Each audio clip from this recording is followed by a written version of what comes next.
जादुई सुनहरा लहंगा। बहुत समय पहले एक ढोलकपुर नाम के गांव में कविता अपने माता पिता के साथ रहती थी। कविता के पिताजी गांव के प्रधान थे। कविता रंग की सांवली थी, परंतु वो गुणवान थी, जिसकी वजह से सभी लोग उसे बहुत पसंद करते थे।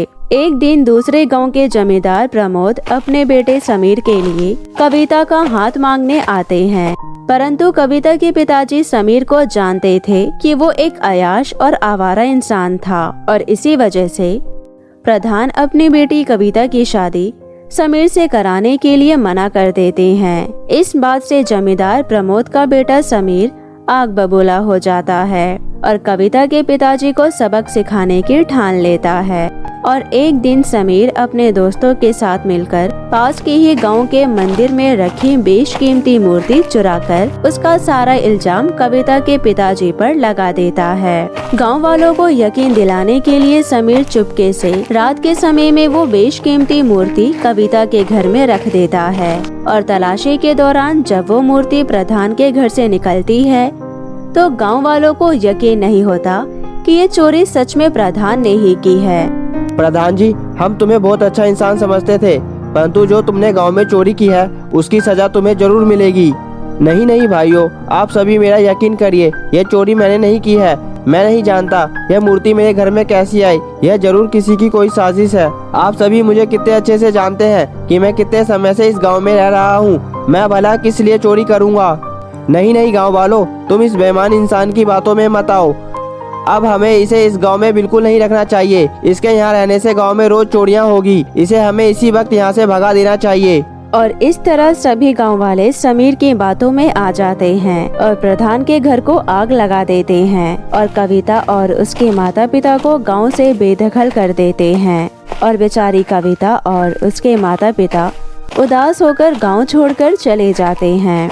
उसके बाद तीनों पास वाले गांव के जंगल से गुजर रहे होते हैं तो वहां उन्हें एक झोपड़ी दिखाई देती है और वो उसमें रहने लगते हैं। ऐसे ही दिन बीत रहे थे। दूसरी तरह अचानक हुई इस घटना से कविता और उसके माता पिता को बहुत बड़ा सदमा लगता है, जिस कारण वो दोनों बीमार हो जाते हैं। इसी तरह कविता जंगल की लकड़ियाँ काटकर उन्हें बेचा करती और उन पैसों से अपने माता पिता के लिए दवाइयाँ लाती। लेकिन एक दिन उसके पिता की अचानक तबीयत बहुत खराब हो जाती है और कविता उन्हें अस्पताल ले जाने में देरी कर देती है, जिस कारण कविता के पिताजी की मृत्यु हो जाती है और कविता बहुत रोती है। पिताजी, आप हमें छोड़कर क्यों चले गए? अब मैं और माँ आपके बिना कैसे रहेंगे? और इसी तरह कविता और उसकी माँ अगले ही दिन प्रधान तरुण का अंतिम संस्कार कर देती है। ऐसे ही कुछ दिन बीत गए और कविता एक दिन जब जंगल में लकड़ियाँ काटने जाती है तो उसे वहाँ एक सूखा पेड़ दिखाई देता है। वो कुल्हाड़ी से उस पेड़ पर वार कर रही होती है कि तभी उसी पेड़ से आवाज आती है, नहीं नहीं बेटी, तुम मुझे मत काटो, भगवान के लिए मुझ पर रहम करो। अरे, ये पेड़ तो बोल रहा है, ये कैसे हो सकता है? बेटी, मैं एक जादुई पेड़ हूँ, मैं बाकी पेड़ों से अलग हूँ। बेटा, तुम मुझे मत काटो, मुझे छोड़ दो। इसके बदले में मैं तुम्हारी जीविका चलाने के लिए एक चीज दूंगा। वो पेड़ कविता को एक नक्शा देता है जो कि एक गुफा का रास्ता दिखाता है। कविता उस नक्शे के सहारे उस गुफा में चली जाती है और जब उस गुफा में जाती है तो वो देखती है कि वहाँ पर एक चमचमाती हुई संदूक है। उस संदूक को खोलकर देखती है तो उसके अंदर एक सुनहरा लहंगा होता है। इसे देखकर कविता की खुशी दुगनी हो जाती है और जैसे ही वो लहंगा उठाती है तो तभी उस गुफा से आवाज आती है, बेटी, यह एक जादुई लहंगा है। कई साल पहले यहाँ एक जादूगरनी रहती थी। यह उसी जादूगरनी का लहंगा है। जब तुम इस लहंगे को पहनोगी तब तुम खूबसूरत हो जाओगी और तुम इस लहंगे को पहनकर जो भी मांगोगे यह लहंगा तुम्हें उसी वक्त दे देगा और तुम्हारी जिंदगी पूरी तरह बदल जाएगी। इस तरह कविता खुश हो जाती है और लहंगा पहन लेती है और वो बहुत ही खूबसूरत हो जाती है। अरे वाह, ये तो कमाल हो गया, ये तो सचमुच एक जादुई लहंगा है। और कविता ये लहंगा लेकर अपने घर लौट जाती है।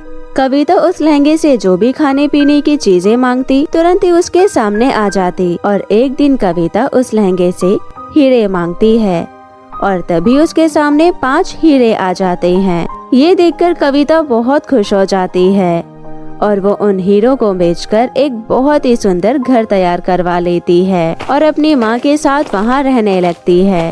वो अब एक सुंदर सुंदर लहंगों का शोरूम खोल लेती है और दूसरी तरफ कविता गरीब अनाथ लोगों की भी मदद करती है। धीरे धीरे जब कविता के बारे में समीर को पता लगता है तो फिर एक दिन समीर कविता को लोगों की मदद करते देख लेता है। ये देखकर समीर हैरत में पड़ जाता है और इसके बाद समीर कविता का पीछा करते हुए कविता के घर तक पहुंच जाता है और सारी सच्चाई का पता लगा लेता है। अच्छा, तो यह बात है, कविता इस जादुई लहंगे की वजह से इतनी अमीर हुई है। अब मुझे किसी भी तरह यह जादुई लहंगे को हासिल करना होगा। फिर अगले ही दिन समीर अपने आदमियों के साथ मिलकर कविता की माँ को अगवा कर लेता है और कविता के घर एक चिट्ठी छोड़ देता है। जब कविता अपने शोरूम से घर आती है तो वो अपनी माँ को ढूंढती है तो उसकी माँ उसको कहीं नहीं मिलती, जिस कारण से कविता बहुत परेशान हो जाती है और तभी उसकी नज़र एक पास वाली ही टेबल पर जाती है और जब वो उस चिट्ठी को पढ़ती है वो घबरा जाती है। वो उस जादुई लहंगे को लेकर समीर के घर पहुंच जाती है और उसे दे देती है। जब समीर उस जादुई लहंगे को पहनता है तो उसके पहनते ही समीर के हाथ पैर जलने लगते हैं। अरे मर गया, कोई बचाओ मुझे, यह जादुई लहंगा तो मुझे मारकर जलाना चाहता है। कोई बचाओ मुझे, कोई मेरी मदद करो। और इसी तरह समीर चिल्लाने और रोने लगता है और वो उस जादुई लहंगे को उतारकर फेंक देता है। इस तरह समीर कविता और उसकी माँ से माफी मांगता है और उसकी माँ को छोड़ देता है। उस दिन के बाद से कविता की जिंदगी में कभी कोई परेशानी नहीं आती और वो हंसी खुशी अपनी माँ के साथ ही रहने लगती है। तो मेरे प्यारे दोस्तों, कैसी लगी आपको मेरी ये कहानी? मुझे कमेंट करके ज़रूर बताएं और इसे अपने दोस्तों के साथ भी शेयर करें। और हाँ दोस्तों, अगर आपने अब तक मेरे चैनल को सब्सक्राइब नहीं किया है तो जल्दी से नीचे लाल बटन दबाकर अभी कर ले। तो मिलती हूँ आपसे फिर किसी नई कहानी के साथ। तब तक के लिए आप अपना ध्यान रखें। धन्यवाद।